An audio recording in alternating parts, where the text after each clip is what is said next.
एक ही दिन में श्रुति को लगे 3 झटके। नमस्कार दोस्तों, स्वागत है आपका आपके अपने चैनल हंग्री स्पिरिट्स में।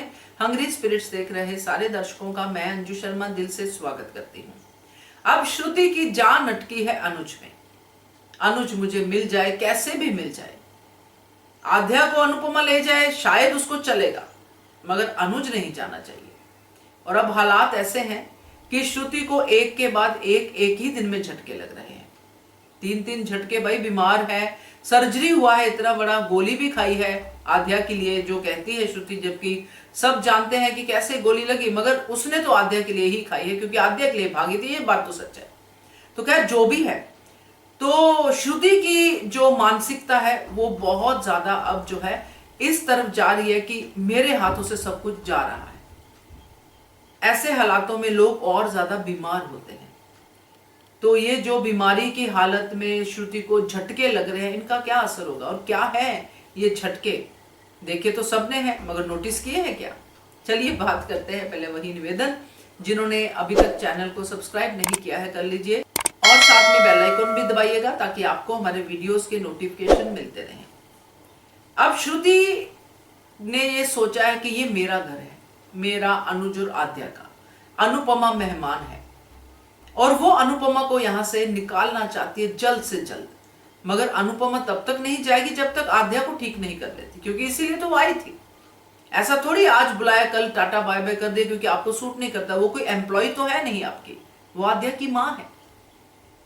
तो ये तो नहीं चला श्रुति का, क्योंकि अनुपमा ने ही मना कर दिया। अनुज ने कह दिया कि तुम्हारा फैसला, तुम देखो अनुपमा तुम क्या चाहती हो।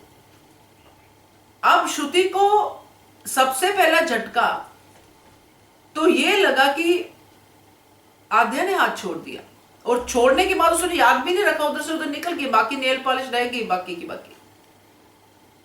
आद्या ऐसा करेगी श्रुति कभी सोच भी नहीं सकती कि अनुपमा सामने तो आद्या ज्यादा श्रुति से प्यार करती है, और आज उसने उल्टा कर दिया। उसके बाद श्रुति को मौका मिला अनुपमा को बेवकूफ साबित करने का। अरे ये तो बेवकूफ है, इसने इतने पैसे ऐसे ही किसी को दे दिए। मगर यहां पे अनुज ने इसको ओवरटेक किया और कहा कि ऐसे लोग तुमने कभी शायद जिंदगी में देखे ही नहीं होंगे। ये बहुत बड़ी लाइन थी श्रुति के लिए कि देखे नहीं होंगे का मतलब है कि तुम तो ऐसी कभी हो ही नहीं सकती, तुम तो कभी अनुपमा बन ही नहीं सकती, क्योंकि ये तो दूसरों के बारे में सोचती है। इनडायरेक्टली यही कहना चाहता था अनुज श्रुति को। और उसके बाद जो अनुपमा ने कहा कि वो तो स्पाइस एंड चटनी की को पार्टनर है, मालिक है भाई, तो श्रुति को इतना बड़ा झटका लगा कि जो एक थोड़ी उम्मीद थी कि अनुपमा वापस जाएगी, अब क्यों जाएगी? अब यहाँ के रेस्टोरेंट की मालिक है तो रेस्टोरेंट चलाएगी अपना, और बराबर की हो गई है अनुपमा, बिजनेस वुमेन बन गई है, बिजनेस करेगी अब। और अनुज उसके बिजनेस की तारीफें करता नहीं थकता कि अनुपमा जैसी बिजनेस स्किल किसी में आई नहीं। तो ये एक के बाद एक 2-3 झटके। और तीसरा जो सबसे बड़ा झटका था कि श्रुति इनविजिबल हो गई। श्रुति वहीं पे बैठी है, अनुज अनुपमा इशारों इशारों में बात कर रहे हैं। इससे बड़ा झटका क्या होगा? ऐसे इशारे तो अनुज ने श्रुति को कभी किए ही नहीं, बात ही बड़ी मुश्किल से होती है। तो एक के बाद एक ये झटके जो लगे हैं, इससे श्रुति को सीखना चाहिए कि यहां मेरी कोई जगह है नहीं इस फैमिली में, मैं ही हूं जो मेहमान हूं। अनुपमा तो मां भी है, पत्नी भी है, सब कुछ है। घर संभालना कोई सीखना चाहे तो अनुपमा से सीखे, कैसे सुबह से लेकर रात तक घर संभाला जाता है सारे काम करने के बावजूद।